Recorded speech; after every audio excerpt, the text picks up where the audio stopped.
All right, now we're set. Okay. All right, everyone. We'll try and work with some weirdness with this projector here, but I'm going to show you a little bit about Microsoft Project and project management in general at a facility. One thing, the caveat is Microsoft Project is not available on all the PCs natively in the facility, so you do have to ask. We have licenses for all of them. You just have to ask IT for them to put it on your computer. So project management is what it would sound like. It is initiating, planning, controlling, managing, and closing a project. It is you being, it's also called project coordination. That doesn't mean you have to do everything. It just means that you're the one in charge of getting the project from its start to finish, making sure everyone else is doing their job. If you've heard of lean process or critical chain, there's also now extreme project management, which is just, you know, marketing, really. Just a different way of marketing it. But there's multiple different types of project management. In this program itself, I mean, project management is probably a whole presentation by itself. But this program helps you manage a lot of different types of projects. So in the traditional method, just so we can go through everything and you're familiar with these, you have initiating, which is basically just deciding that there is a problem we need to fix, or identifying. Is that easier? Yeah, that's better. Basically deciding there is a problem, seeing who would be the ones that would work on it. Basically, it's more the running into an issue. In healthcare, it's kind of like, we had a patient who died on us. What are we going to do? You know, for this reason. It's basically finding the problem and then going forward from there. So then planning would be your project plan formation, your finding your deliverables, which is the care we're providing, usually a bundle or a different best practice. Your measurables, how are we going to measure if this thing's actually working? Weird. Creating task lists, which is what this is really great for, Microsoft Project, and then you're developing your schedule and budget and everything like that. Executing is basically just hitting go. Once you guys have some things planned, just hitting go and setting the project in motion. The monitoring is pretty much like it sounds. The one good thing about monitoring and controlling is the fact that once it deviates from your project plan, either creating that project plan in a new way or bringing everything back on track are two different options that you can't just basically hit play and then go, well, we're off and now I don't know where we're going.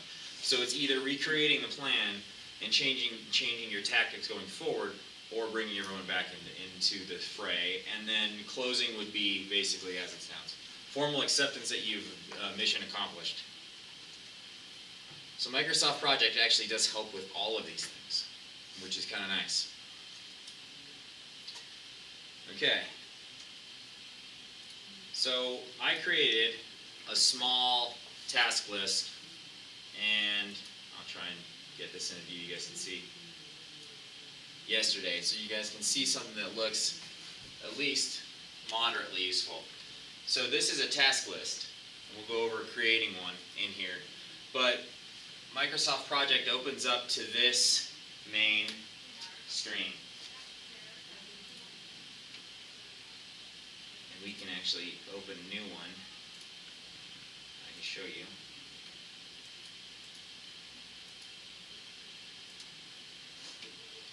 So here's a main screen that it opens up on. And you can see, you can tell that if you click on, there's a help button in this view, it'll actually run over some of this stuff, because the Gantt chart is basically just a type of task list. I have to just think about it as a task list, but it does tell you right here, task name. So when you have a project, say you are building a house, and you need to start with the basement, and then the first floor, and then the second floor. Go from there.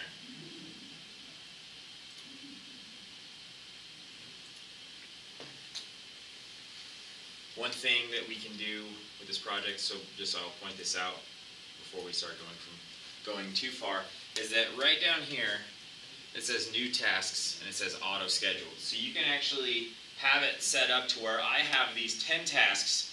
I know that building the basement's going to take 5 days, and we can just set that up right now.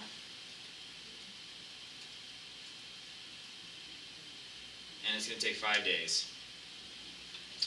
So if you look, it auto selected a start date to today, and it's set to finish to 5 days from now. Right? So then another task in ours is build first floor. And we're going to do 5 days again. So it's going to set it up from the new task, or from this task start date here, right? So we don't want that because we can't build the first floor until we build the basement, right? So there's this nice little predecessor task on here. And we go 1, because that's the first task. Whoop, I went to the wrong line there, sorry. I went to 1 and made it itself. So if I wanted to say that this one has to be done after that one, I can say that this is a predecessor for that first one, and then it adjusts the times already for me. If you have it on manual, you have to go in and say start dates and times and everything like that, and this will do it by itself if you have it on auto. And you can go down here to look, it will tell you the whole time, it doesn't go away. You could also go in the options menu right here, and then to schedule, and auto right here. So this you can change to manual, and it'll do all of it in manual as well. All right. So then we want to go build second floor, and again we're going to have 5 days. So from here, what do I need to put in the predecessor line? 2. Pretty simple on that part. There's a lot more, there's different types of predecessors. Like if you want, you have to build, say you're baking a cake, and your cake and your dinner has to be finished by the time dinner starts. So some of the ends have to coincide, and some of the beginnings have to coincide, but there's steps in between. So you can actually set those predecessors to be like that too. That's more on the part 2 of 2. All right, so if you notice at the very top of that, at the very top of this right here, there is a timeline, but none of these tasks are on the timeline. You actually can go into this task name, double click on it, and do most of the stuff that I've just done there as well. So here's our predecessor line, where you can actually say that our predecessor is, on this one, nothing, because it's building the basement. Basically, if we wanted to put ahead of it, dig the hole or whatever else we could. But you could actually change it to manually and auto right in here. And then right here, you can actually say display on timeline. And there it will show up on your timeline. If we did the same in here, again, right here it would say predecessor, so we do have a predecessor on this one. And we'll display it on timeline there, and so it'll actually tell you that nothing's overlapping right there. It's one after the other.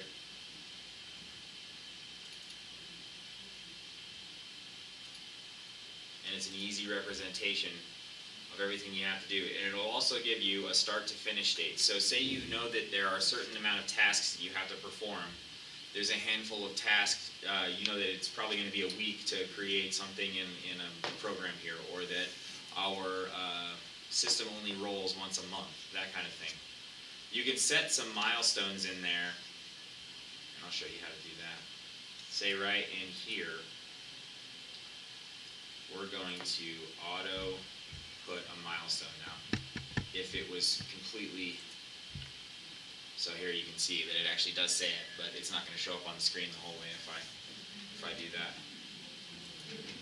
So from this little square here, this is a milestone. So this is something that's just happening that day. So an EMR roll Maybe it's for our house and inspectors coming to visit. So there's a new milestone right there, and the inspector visit has to happen before you can build a first floor. They're inspecting the basement. Right, so all I did was change this predecessor to the inspector visit, and you can see what it did right here. Change that to there because it's scheduled for the same start day that's here. But our inspector can't show up until the 26th. And you see it rescheduled everything on here. Auto did it. So you can build in milestones like that to try and say that if somebody were to say to you, well, when's the second floor going to be finished building? You could say, well, we have it scheduled for the 8th of November right now, the election day right now, to finish building the second floor of our house. So you can do that before you even start doing what this project, what Microsoft Project can provide you. Any questions on this piece? So, one thing again, a milestone task is one that doesn't take any days. It just happens that day, right?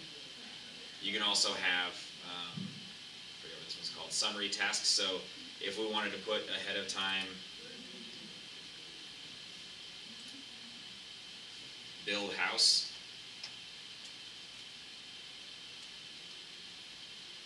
and then have the rest of that there at the bottom, that would be a summary task. So if you have a lot of really small summaries, if you want to think about this in the sense of developing a software program, so there's the development, there's the marketing, there's the testing, there's the manufacturing, there's the getting it to the consumer, like freight and whatever else. You can have those be your summary task headings. And then you can say that inside of each of those things has to have 9 separate steps. So you can do that. And I actually have, let's see if I have that around somewhere.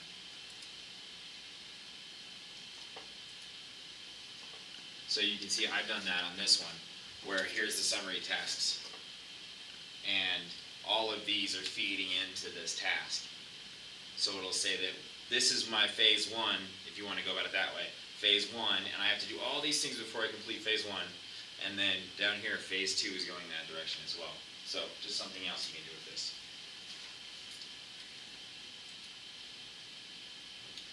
Oh, cancel.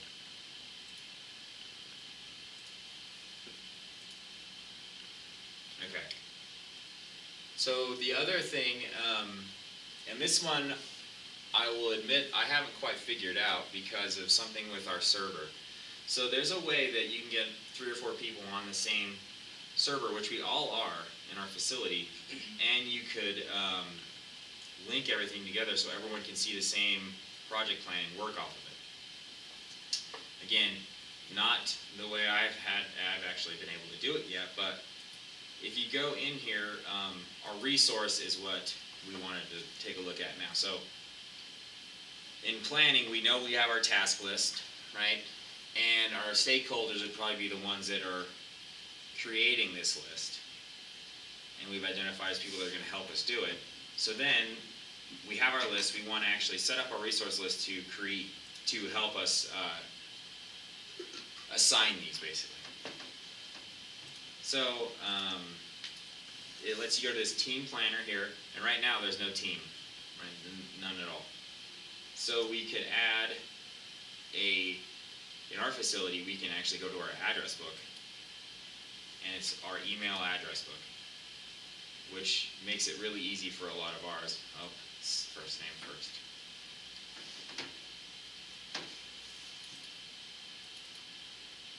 So if you're doing anything inside of the facility, you can just go there, and it actually has the ability to send emails and stuff like that through. You have to create a centralized server location for your project, which is the part that I'm having a hard time with. I think they actually have it blocked on a firewall from that point for you to create something that everyone can work off of on a server. It's not necessarily the most secure setting, so I understand why they would have it firewalled, but that's one thing you can do with this program. So that's more of a specialized thing to our location. If you want to do normal stuff, work resource. So you go to just add resource, work resource, right? And sometimes it's actually easier to go to this view tab right here and go resource sheet. It'll actually let you see every line for every resource on here, just so you can kind of work it all together. But our new resource is going to be named John Smith. He's a work resource, and he's going to be working full-time on this. Right, that's 100% of his time. And in our, the program auto defaults to work from Monday through Friday time schedule and 8-hour days. So it auto defaults all that stuff. If you want to change it and you want to work on, say this guy actually is a night shift person, or me, or whatever else, or 24-hour shifts, something like that, you can do those kind of things. And you can change it for the group if you go back into that options. You can either go in here and change it on schedule here. Here's where you would see right here. So week starts on Monday.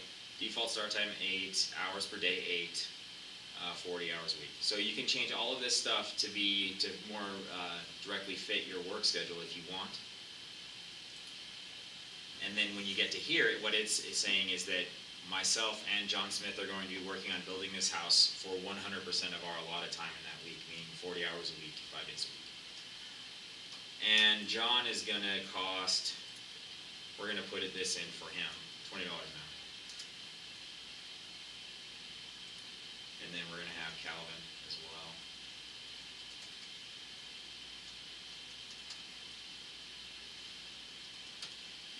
And most of the stuff that we do here is not going to have this piece, but it's definitely an option.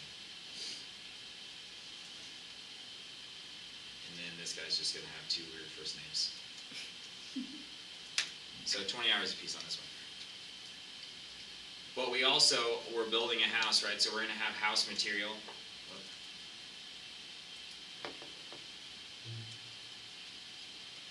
So if you go on this one, this is actually a material one.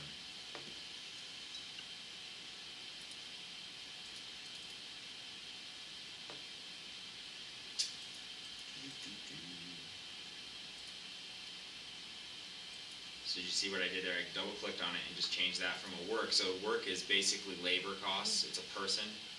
Material is going to be material. So we're just going to say wood for this one. But in here, what we can do is actually say that we are going to, it's going to cost $4 a square foot.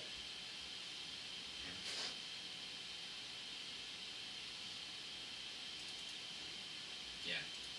So per use would say that every time we get a consultant, it's going to be $2,000. That would be the per use cost. So house material there.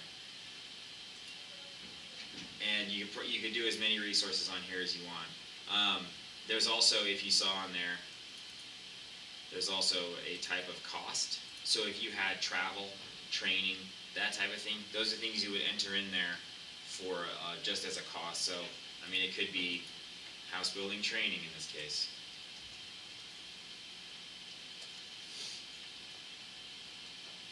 And then in cost, you can add that in at the tail end there. So it'll actually just tell you that you're going to have to pay this type of cost right here. And there is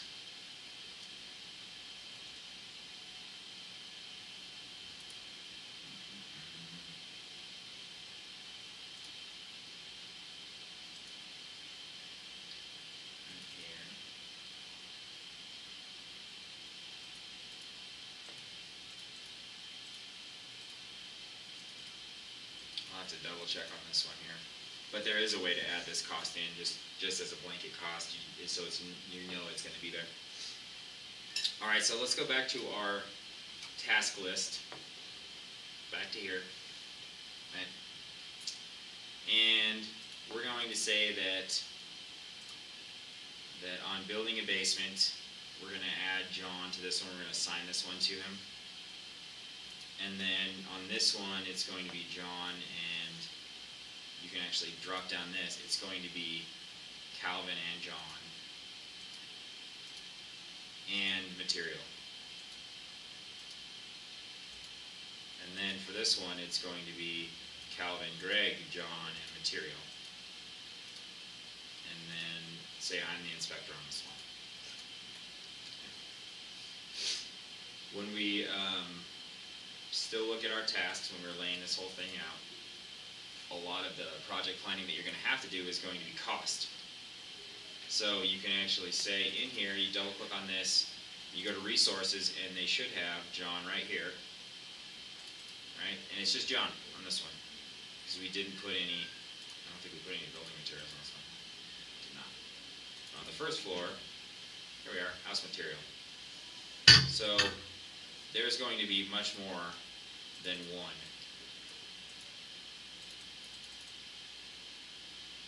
And we'll say we're going to have, for the sake of not clicking forever, 28 bundles, cases, anything like that. And then we're going to do the same here.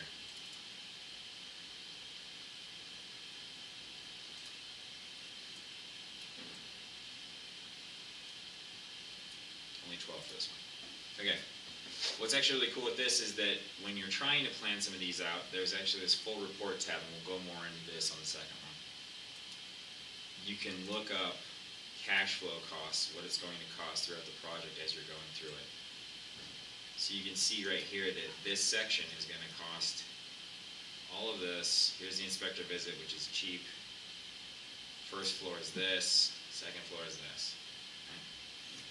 As you're going through, right down here. So when you're going through it, and you can actually put in actual cost structure for your training costs and whatever else. So you can say that we're that far off, and then track how we're doing on this thing as a project plan for, project health, basically. Are we going to be able to continue doing what we're doing?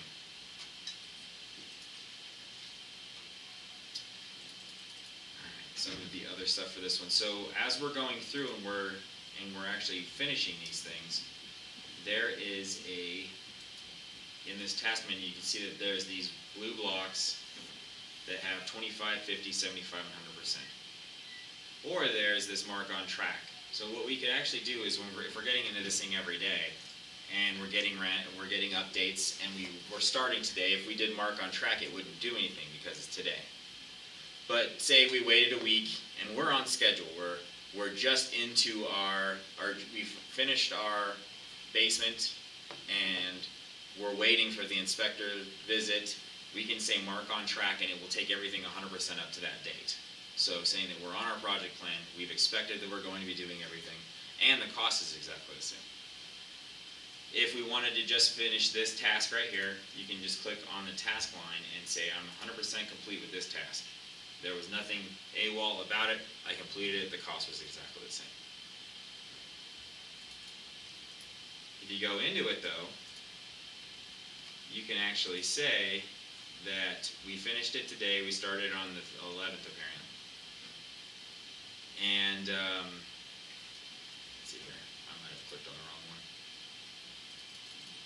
It'll actually show you this little task button right here. So, if we did mark on, oh that's what it is, okay, sorry. You can actually say in here that it did in fact cost $800 on here. And it'll go entered in as an actual annual value. So you can project here and calculate project. It'll reset, it'll set everything back to where we would be waiting on, I put in that milestone, so we can't start these without this one being completed. But if we had them set up to where they were dominoed like that, it would recalculate everything. So we would have a new date, basically. And one thing, if you get your project plan started off at the very beginning, there's this set baseline. And you can set up to 30 baselines, I think, is what's actually built in as the default. So you can say that every month you're doing a month by month, and you're doing a start to finish one. So you can actually set your baseline right after you complete your project plan, get your task list, and then set one every month, and then you can see the difference between the months and from the month that you're looking at to the very start of the project. See how far you are from it. And you just do that by set, and it'll actually tell you baseline, and you can go 1 to 10 right here. So.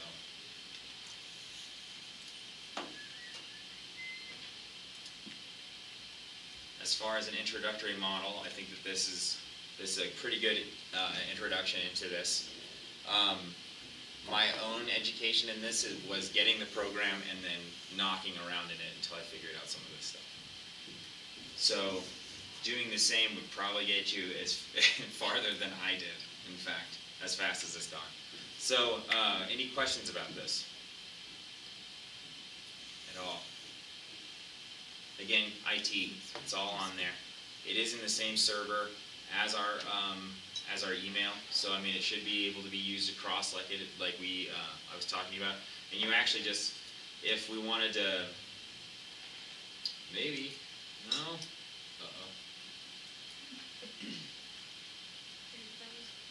yeah.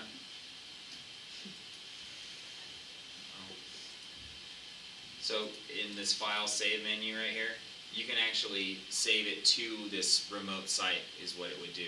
So it's on the server itself, it creates a project folder.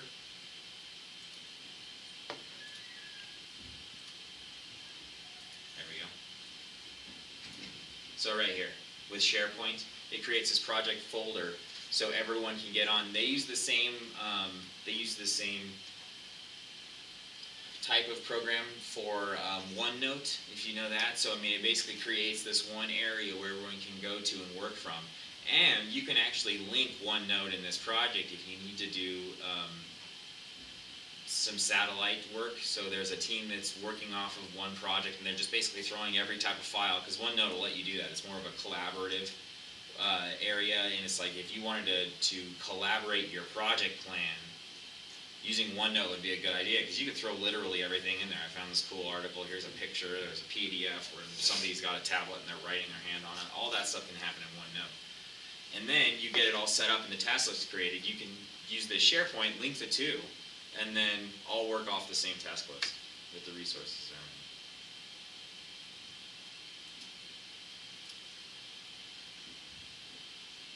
Okay.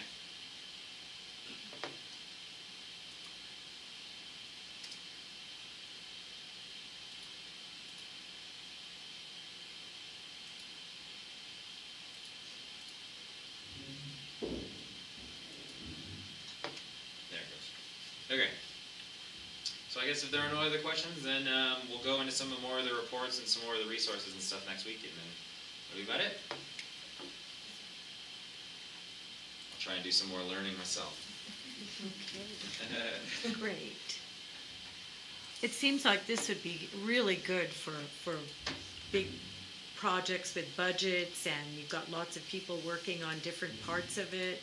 So Yeah. that you all, instead of like meetings or something, that you all have access to that information. Is that the idea? Yeah, and I can show you the one that, when I get back in here, I can show you the one that I created for our regulatory reboot, and it's, you know, we have some of the task lists that, it lets you do to be determined dates and stuff too, so there's stuff that I don't quite know that we're going to have to do, or when it's going to happen, so you can actually set that stuff up in here too, so it gives you best guess at this point. And you can, there it is. So it actually gets quite large when you're going down here, and all these predecessors are set up, and then these summary tasks can be opened and closed, and from there. But if we went to the resource sheet on this one, so, I mean, I would go view and resource sheet. You can see that it's pretty much everyone that's in here. And you can see that there's this red, I'm red right here. Right?